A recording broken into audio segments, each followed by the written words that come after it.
ఈరోజు అంబేద్కర్ గారి 135వ జయంతి సందర్భంగా కాంగ్రెస్ పార్టీ పలంనేరు కాంగ్రెస్ పార్టీ తరఫున అందరూ నాయకులు కలిసి ఈ వేడుకని చాలా పండగలాగా జరుపుకుంటూ ఉన్నాం. ఎస్పెషలీ అంబేద్కర్ గారి గురించి చెప్పాలంటే ఎన్ని చెప్పినా తక్కువే. ఒకే మాటలో అంటరానితనంలో పుట్టి చదివితే పెద్ద దోషంలాగా భావించే ఒక స్టేజ్ నుండి ఆయన ఒక భారత రాజ్యాంగాన్ని రాసేంత ఒక స్థాయికి వచ్చినాడంటే ఇంతకు మించిన జీవిత పోరాటం ఇంకా యావత్ ఈ ప్రపంచంలోనే ఉండదు. ముట్టుకుంటేనే మలినం, నీళ్లు తాగితే మళ్ళీ ఆ బావిలో ఎవరు నీళ్ళే తాగరు. ఎంతటి అంటరానితనంతో ఉండేది అంటే ఒకానొకప్పుడు భారతదేశం దీన్ని చాలా డీప్గా అబ్జర్వ్ చేసిన వ్యక్తి ఎవరైనా ఉన్నారు అంటే అది బాబాసాహెబ్ అంబేద్కర్ గారు మాత్రమే. ఇంత డీప్గా అబ్జర్వ్ చేసిన వ్యక్తి. ఆయనకి ఎందుకు ఈ అంటరానితనం ఇంత డీప్గా అబ్జర్వ్ అయింది అంటే ఆయన భారతదేశాన్నే కాదు అమెరికా కల్చర్ని దగ్గరగా చూసినాడు. ఆయన లండన్లో చదువుకునేటప్పుడు ఎన్నో పుస్తకాలు చదివినాడు. ప్రపంచ జ్ఞానాన్ని మొత్తము ఆయన వచ్చి చూసినాడు. ఏంద్ర ఇది మతాలు, కులాలు, ఈ కుల వ్యవస్థ, అంటరానితనము, ఈ బాధాభిభేవాలు, ఒక స్వేచ్ఛాయుతమే లేకుండా ఉండే భారతదేశంలో అని చెప్పని చాలా బాధపడిన వ్యక్తి. ఆ కాలంలోనే ఆయన అటు ప్రపంచ జ్ఞానాన్ని, ఇక్కడ భారతదేశము అనుభవిస్తూ ఉండే ఒక కష్టాలని మొత్తము తెలుసుకొని పై చదువులు చదివి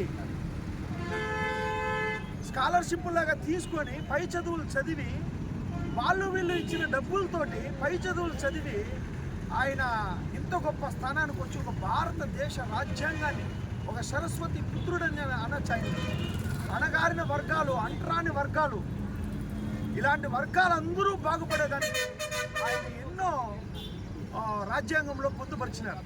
కాబట్టి బాబాసాహెబ్ అంబేద్కర్ గారు రాసిండే రాజ్యాంగాన్ని అందరూ, ప్రతి ఒక్క దళితుడు, అంటరాని వర్గాలు ఎవరెవరైతే ఉన్నారో అందరూ దాన్ని ఆదర్శంగా తీసుకొని ఆయన జీవితాన్ని ఆదర్శంగా తీసుకుంటే మనం ఇప్పటికీ కులాలు, మతాలు కొట్టుకొని సావాల్సిన పని లేదు.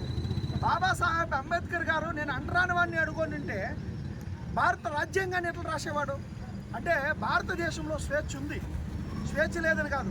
మతాలు, కులాలు అని చెప్పని మనం ఇప్పటికీ కొట్టుకుంటా ఉన్నాం, కానీ తప్పకుండా స్వేచ్ఛ ఉంది. ఆయన నిజంగానే అంటరాని వాడు ఏంటంటే భారతదేశంలో ఆయన ఎట్లా రాజ్యాంగాన్ని రాసేకైతుంది. చదువుకునేదే తప్పు అనే ఒక సిస్టమ్ ఉండొచ్చేమో, కానీ దాన్ని ఎదిరించినాడు ఆయన. ఎదిరించి భారత రాజ్యాంగాన్ని రాసేంత స్థాయికి పోయినాడు.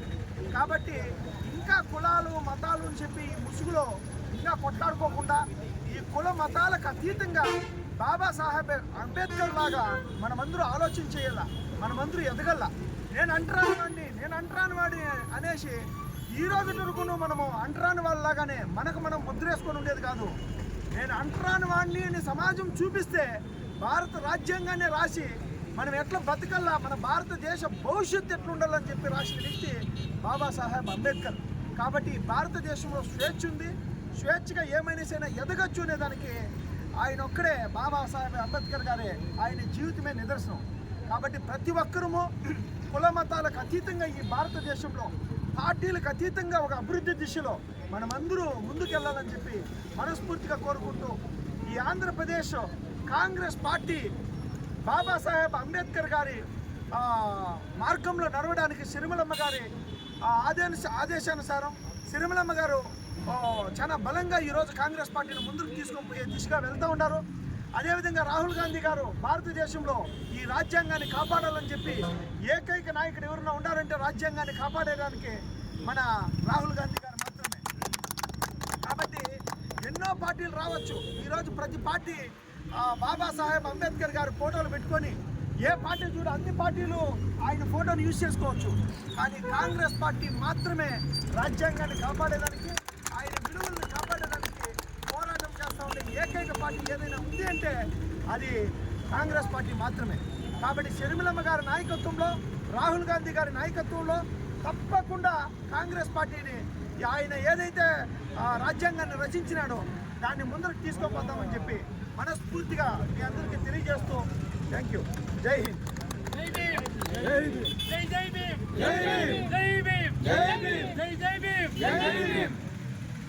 ఈరోజు మన బాబా అంబేద్కర్ 135 జయంతి వేడుక సందర్భంగా పలమనేరు నియోజకవర్గంలో మా యువ నాయకుడు బిఎం శివశంకర్ గారి ఆధ్వర్యంలో కాంగ్రెస్ కుటుంబ సభ్యులందరూ పాల్గొని అంబేద్కర్ ఘనంగా నివాళులర్పించడం జరిగింది.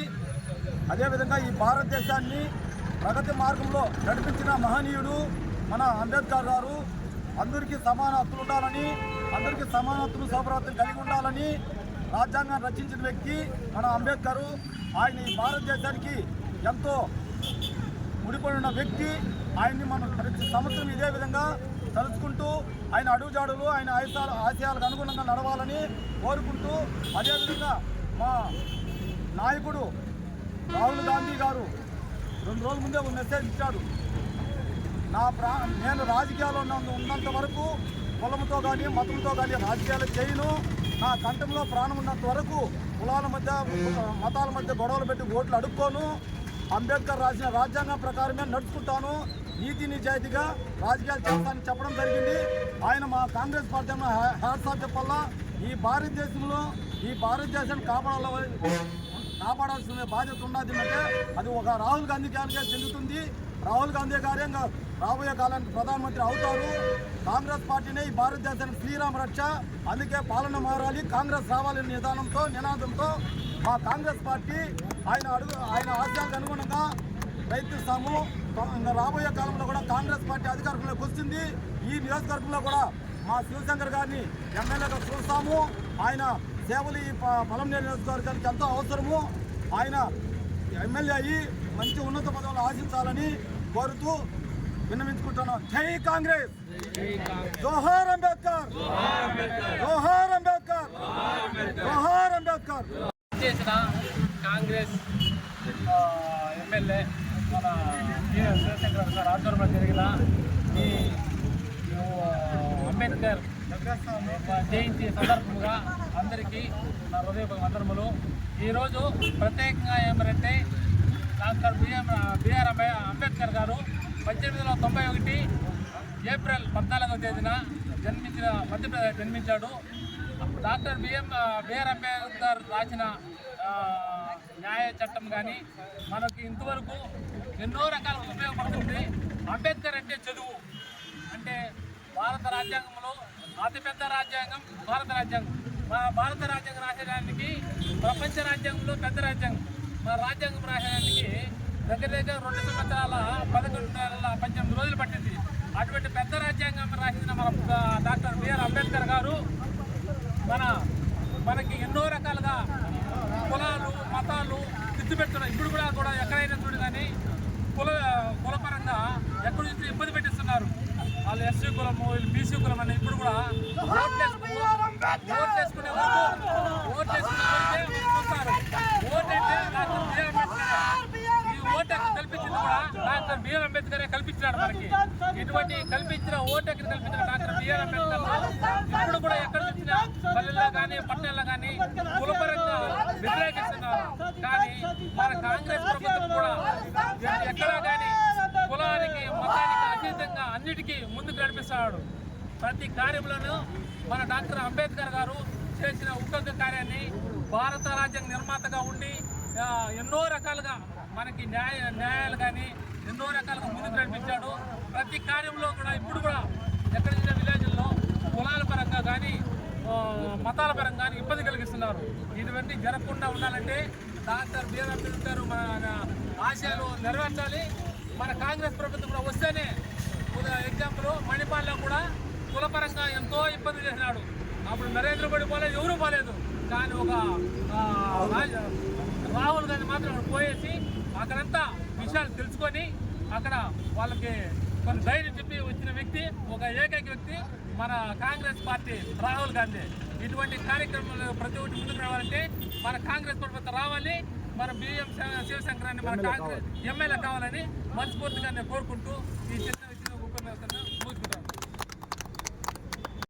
డాక్టర్ బిఆర్ అంబేద్కర్ గారి 135వ జయంతి సందర్భంగా దేశవ్యాప్తంగా ప్రతి ఒక్క కార్యాలయంలో కానీ ప్రతి ఒక్క రాష్ట్రంలో కానీ ఢిల్లీ నుంచి మన పొలంనేరు వరకు ప్రతి ఒక్క చోట ఈ జయంతిని మనము బాగా చేస్తున్నాము.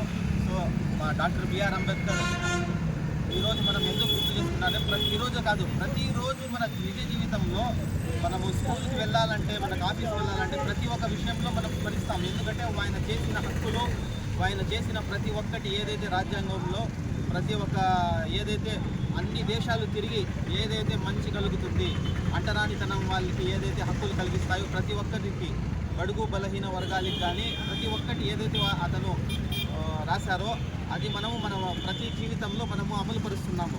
అది ఏదైతే ఉందో మనం డాక్టర్ బిఆర్ అంబేద్కర్ గారి వల్లనే జరిగింది. ఇప్పుడు ప్రతి ఒక్కరు ఏం చెప్తున్నారు, నేను పెద్ద నాయకుడిని, ఈ పార్టీ పెద్ద నాయకుడు అంటున్నారు. కాదు, నిజ జీవితంలో పెద్ద నాయకుడు ఎవరంటే డాక్టర్ బిఆర్ అంబేద్కర్ గారే. ఆయన చేసిన ఏమంటే సొంత స్వలాభం లేకుండా బడుగు బలహీన వర్గాలకి ప్రతి ఒక్కరికి లాభం చేకూర్చే మాదిరి చేశారు. సో మనం ఏమనంటే కేవలం ఈరోజే కాదు, ప్రతిరోజు ఆయన్ని స్మరించుకుంటే కూడా చాలా తక్కువే. సో ఈరోజు ఏమంటే మనము మన బివిఎం శివశంకర్ గారి ఆధ్వర్యంలో మరియు మా షర్మిలమ్మ గారి ఆధ్వర్యంలో ఈరోజు మనము జయంతిని చాలా సందర్భంగా జరుపుకుంటున్నాను. ఈ అవకాశం ఇచ్చిన మన బివిఎం శివశంకర్ గారికి నేను